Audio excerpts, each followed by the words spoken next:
Sure, abuti ona ke. Honorable Mckenzie.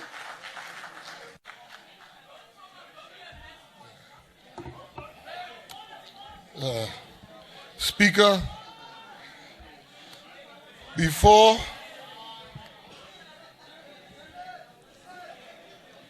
Order, when honorable the member. honorable member of the Economic Freedom Fighters was standing here speaking about the June 16 battalion, there were people laughing. I don't like the EFF, but in death, we should have respect. We should respect people and not make fun when they speak about members that has passed on. Those are South Africans that has passed on. And we should show respect. And we shouldn't laugh when somebody mentions the death of their members. Thank you, honorable member. You may proceed.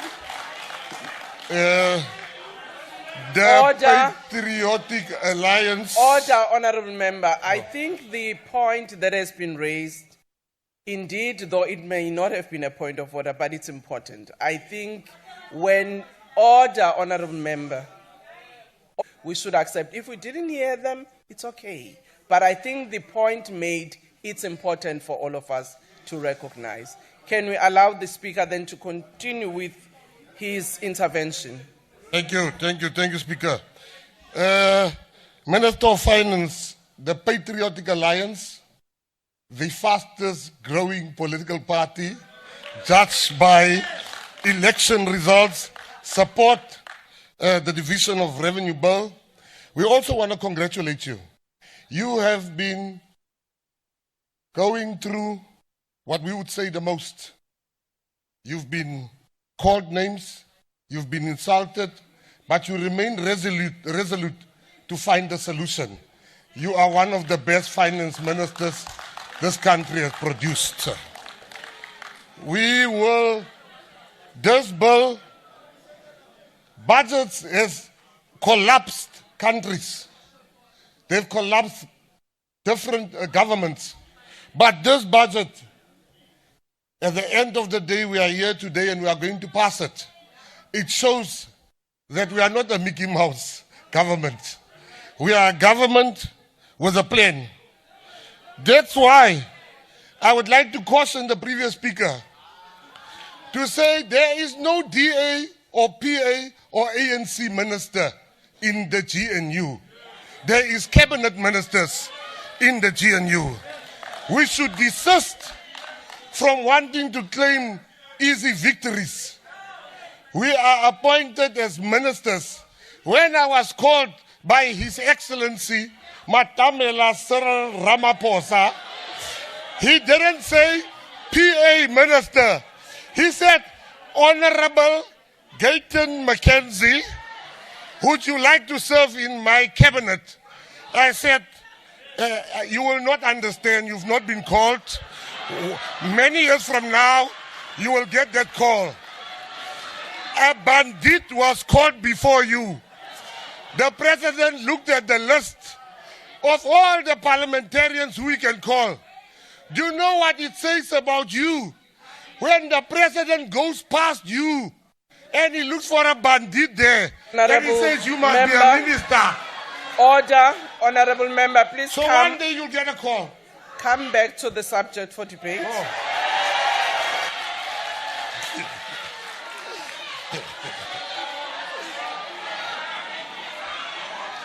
Minister, we support you. In conclusion,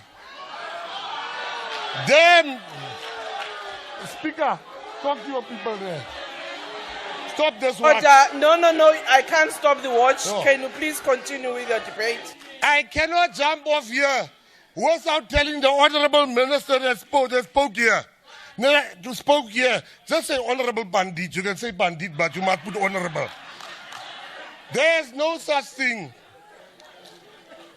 You cannot come here and say Cape Town is the best run city in the world, while 3,000 colored people die every year in the best city in the world.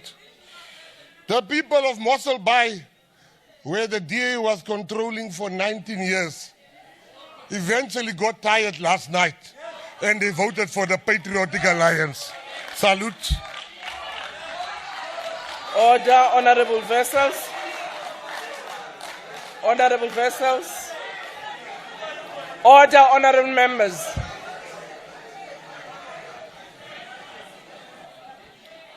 The Honorable Peterson.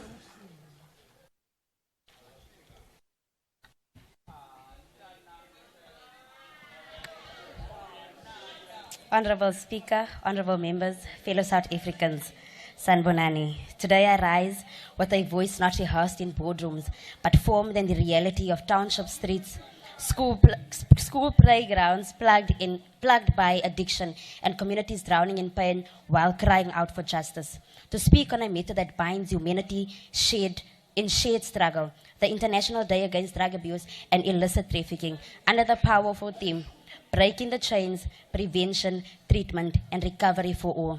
We are reminded that drug abuse is not just a criminal issue, it is a human one. Around the world, millions suffer silently. Drugs do not liberate, they imprison. They do not build, they destroy. Young people robbed of their futures, families torn apart, and communities weakened by the ripple effects of addiction. It's not just about breaking the law, it's about breaking the chains of stigma, of suffering, and of neglect. Prevention is our first defense. It is our first line of defense. Education, awareness, and community outreach must replace silence and fear. Schools, families, and governments must work together to equip young people with the tools to resist peer pressure and misinformation. Let us not wait until it becomes a crisis. Prevention is not just cheaper than treatment, it is more humane. But prevention alone is not enough. We must also guarantee treatment for those who are already affected.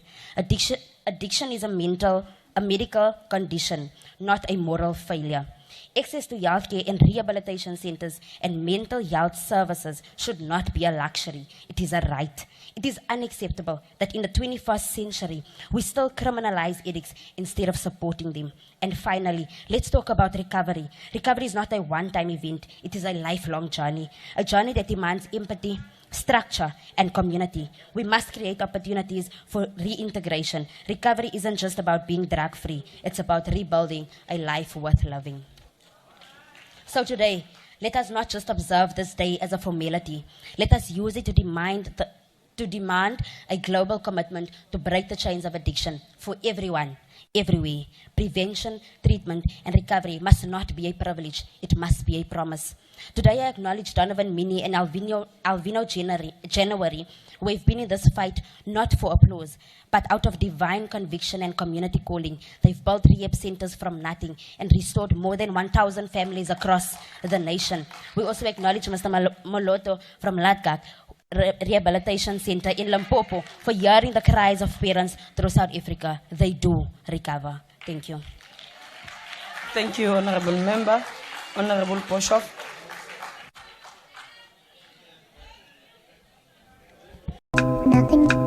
Sure, I would do ownership.